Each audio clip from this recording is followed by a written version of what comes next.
ত্রয়োদশ জাতীয় সংসদ নির্বাচন নিয়ে গোটা বাংলাদেশে অনেক আগেই ছড়িয়ে পড়েছিল উৎসবের আমেজ, যার বাহিরে ছিল না আপনার আমার প্রিয় নড়াইল জেলাও। আমরা সকলেই জানি নড়াইল জেলা দুটি আসন নিয়ে গঠিত এবং এই দুটি আসনে রয়েছে অনেক হেভিওয়েট প্রার্থী, যাদের চেনে এখন গোটা বাংলাদেশ ছাপিয়ে বিশ্বের অনেক দেশের মানুষজন। আসলে এটা সম্ভব হয়েছে তাদের প্রচার প্রচারণা দেখিয়ে, প্রচার প্রচারণার মাধ্যমে। তাদেরকে এখন প্রবাসীরাও সাপোর্ট করে অনলাইনের যুগে। বিষয় হলো, আমি গতকালই বলেছিলাম, যখন 21 জানুয়ারি নড়াইলে সারা দেশের মতো প্রতীক বরাদ্দ দেওয়া হয় এবং যার যার প্রতীক তাকে তাকে দিয়ে দেওয়া হয় এবং বলা হয় এবার থেকে আপনারা শুরু করতে পারেন নির্বাচনের আনুষ্ঠানিকতা, নির্বাচনের প্রচার প্রচারণা।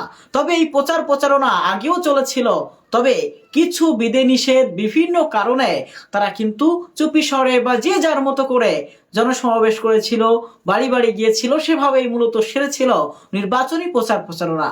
তবে যখন প্রতীক বরাদ্দ হয়ে গেল তখন থেকে কিন্তু আর কোনো বাধা বিপত্তি থাকলো না, যার যা ইচ্ছা নির্বাচন নিয়ে করতে পারবে, করতে শুরু করে দিল। এবং এই কার্যক্রমে নড়াইল 2 আসন জানো জ্বলে উঠলো একেবারে। এখানে যে এক প্রার্থী জেগে উঠেছে তেমনটা না, আমরা যেটা দেখেছি। এবং আমরা যদি সহজ সরলভাবে বলতে চাই, নড়াইলের যে কয়জন হেভিওয়েট প্রার্থী ছিল, যাদেরকে আমরা ভেবেছি, এখন পর্যন্ত ভাবছি, তারা সবাই তাদের যে জনসমুদ্র আছে, তাদের যে প্রচার প্রসার আছে, সেটা দেখানোর চেষ্টা করেছে এবং সবাই সবার জায়গা থেকে সফল হয়েছে। এখন বিষয় হলো, এই যে আপনারা অনলাইনে দেখতে পারলেন, আপনারা নিজেরা অনেকে গিয়ে দেখেছেন যে অমুক প্রার্থীর এত জনসমুদ্র হয়েছে, এতটা সমর্থন এসেছে। আসলে আপনারা দেখেছেন, অনলাইনে দেখেছেন, নিজেরা গিয়েও দেখেছেন, অনেকে নিজের প্রার্থীকে সাপোর্ট করতে ওখানেই ছিলেন।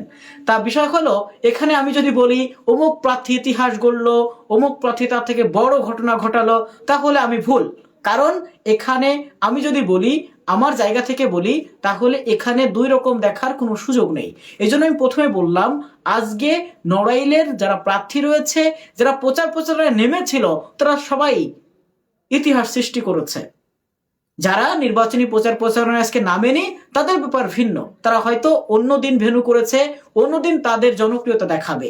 তবে যারা আজ করেছে, নিঃসন্দেহে তারা অনেক ভালো করেছে এবং নড়াইলের ইতিহাসে এগুলো কিন্তু থেকে যাবে। আসলে আমরা দেখেছি, জনসমুদ্র দেখেছি, আমরা একটা প্রোগ্রামে দেখেছি অনেক মানুষের ভিড়।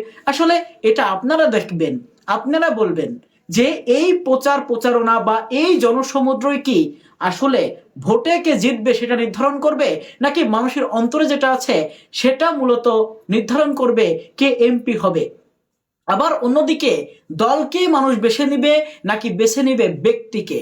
আমি যদি এই কথাটি বলি, তাহলে প্রথমেই চলে আসবে নড়াইল জেলা বিএনপির যিনি সাধারণ সম্পাদক ছিলেন, অলরেডি তিনি সাবেক সাধারণ সম্পাদক হয়ে গেছেন, কারণ তাকে দল থেকে বহিষ্কার করা হয়েছে।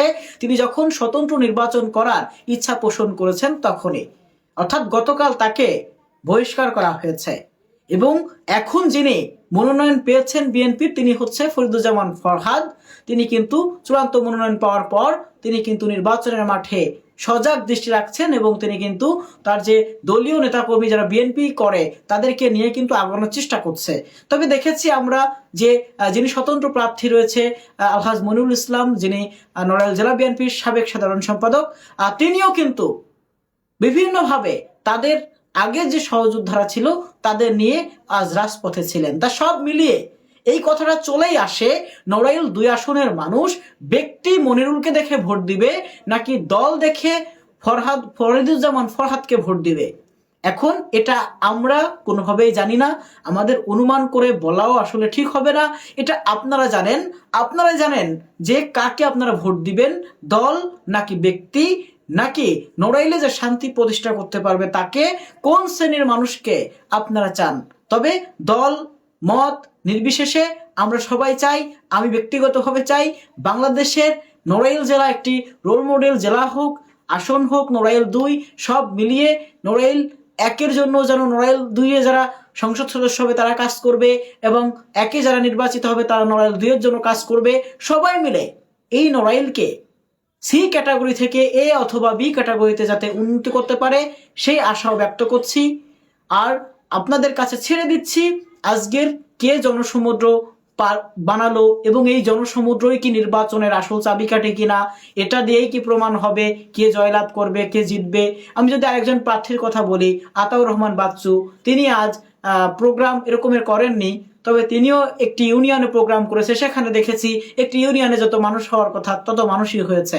এখন সব মিলিয়ে আমি বলতে পারি আজকে নড়াইল 2 আসনের যারা নির্বাচনের প্রচারণায় নেমেছিল প্রার্থীরা সবাই 100তে 100।